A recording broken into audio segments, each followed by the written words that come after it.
Hi hello అండి, welcome to Bharati security systems. ఇదైతే ఇడియోస్ కార్ అండి. దీనికైతే GPS tracker with AC sensor అయితే ఇన్స్టాలేషన్ చేయడం జరిగిందనమాట. ఫస్ట్ మనము ఇన్స్టాలేషన్ అనేది ఎలక్ట్రీషియన్ దగ్గరికి తీసుకెళ్ళి చేపించడం జరుగుతుందండి.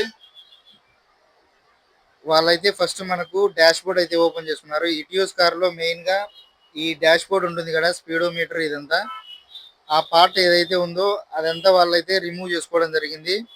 ఇక్కడే వాళ్ళకు ఫీజు క్యారియర్లు మొత్తం వైరింగ్ సెక్షన్ అంతా ఉంటుందని చెప్పి ఇందులో వాళ్ళు మల్టీమీటర్ లాంటిది ఒక డివైస్ పెట్టి చెక్ చేసుకుని ఫస్ట్ మెయిన్ వైర్ అనమాట, కీస్తో సంబంధం లేకోకుండా డైరెక్ట్ మెయిన్ వైర్ డైరెక్ట్ ఒక దాంతో నుంచి అయితే కరెంట్ అయితే పాస్ అవుతూ ఉంటుంది అనమాట. 12 వోల్ట్ డీసీ కరెంట్ అది. దాన్ని అయితే మనం మెయిన్ వైర్గా తీసుకోవడం జరుగుతుంది. తర్వాత కీస్ ఆన్ ఆఫ్ చేసి చెక్ చేసుకోవడం జరుగుతుంది. కీస్ ఆన్ చేసినప్పుడు మాత్రమే ఒక దాంతో కరెంట్ వస్తుంది. కీస్ ఆఫ్ చేసినప్పుడు కరెంట్ అందులో రాదనమాట. దాన్ని అయితే మనము ఇగ్నిషన్గా తీసుకోవడం జరుగుతుంది.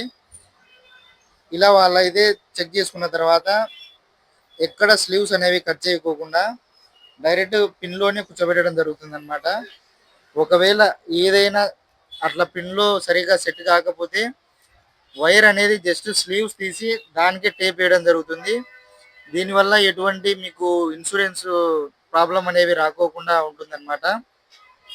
ఇట్లా ఒకటికి 2 సార్లు చెక్ చేసుకున్న తర్వాత ఎర్త్ వైర్ అనేది బాడీకి ఇవ్వడం జరుగుతుంది. ఇట్లా 3 వైర్లు అయిపోయిన తర్వాత కంప్రెసర్ నుంచి ఒక వైర్ గుంజుకోవాల్సి ఉంటుంది అనమాట, ఏసీ సెన్సార్ కోసము. అదే మనకు మెయిన్గా ఏసీ ఎంతసేపు ఆన్లో ఉంది, ఎక్కడి నుంచి ఎక్కడికి ఆఫ్ చేశారు, ఒకవేళ ఐడియల్గా ఉంటే ఎన్ని హవర్స్ ఏసీతో రన్ అయింది, ఈ డీటెయిల్స్ అన్నీ దాని ద్వారానే వస్తాయన్నమాట మనకు. ఇట్లా మనకు స్లీవ్స్ తీసి అటాచ్ చేసిన తర్వాత నీట్గా టేప్ వేసేసుకొని సెట్ చేయడం జరుగుతుంది అనమాట.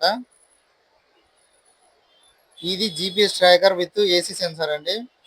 ఈ జీపీఎస్ ట్రాకర్లో మామూలుగా వెహికల్ లైవ్ లొకేషన్ చూసుకోవచ్చు, అలాగే లైవ్ స్పీడ్ చెక్ చేసుకోవచ్చు, వెహికల్ ఎంత స్పీడ్తో వెళ్తుంది చెక్ చేసుకోవచ్చు, వెహికల్ ప్లేబ్యాక్ చూసుకోవచ్చు, మనము వెహికల్ హిస్టరీ చెక్ చేసుకోవచ్చు, వెహికల్ రిపోర్ట్స్ తీసుకోవచ్చు. మనము డే వైజ్ కావాలన్నా, మంత్లీ వైజ్ కావాలన్నా, వీక్లీ వైజ్ కావాలన్నా ఎలా అయినా మనం అయితే ట్రిప్స్ చెక్ చేసుకోవచ్చు. డ్రైవర్ బిహేవియర్ చెక్ చేయొచ్చు, హ్యాష్ డ్రైవింగ్ ఉందా లేకుంటే బ్రేక్స్ ఎలా అప్లై చేస్తున్నాడు, ఇదంతా మనకు ఇందులోనే వస్తుంది అనమాట. ఇది కంప్రెసర్ వైర్ అనమాట. దీనికి కూడా జస్ట్ స్లీవ్స్ అనేవి తీసి కట్ చేయకోకుండా ఒక వైర్ అటాచ్ చేసుకొని మన జీపీఎస్లో వచ్చే వైరు ఇది బయటికి సరిపోదన్నమాట. సో అడిషనల్గా ఒక వైర్ తీసుకొని దాన్ని లోపల నుంచి తీసుకొని మనకు అక్కడైతే అటాచ్ చేయడం జరుగుతుంది జీపీఎస్లో ఉండే వైర్కు. అప్పుడు మన వైర్ అనేది ప్రాపర్గా ఉందా లేదా ఒకసారి చెక్ చేసుకొని మనమైతే కస్టమర్కి వెహికల్ అనేది అప్పచెప్పడం జరుగుతుంది అనమాట. ఇలా ఉంటుందండి ప్రాసెస్ మొత్తము. మీ ఫ్రెండ్స్ అండ్ ఫ్యామిలీలో ఎవరికైనా నార్మల్ జీపీఎస్ ట్రాకర్ నుంచి ఏసీ సెన్సార్స్ అలాగే ఫ్యూయల్ సెన్సార్స్ ఎటువంటి డివైస్లు కావాలన్నా కూడా మన దగ్గర అయితే అవైలబిలిటీ ఉన్నాయండి. మీకు కావాలంటే మేము డెమో కూడా అరేంజ్ చేస్తాము.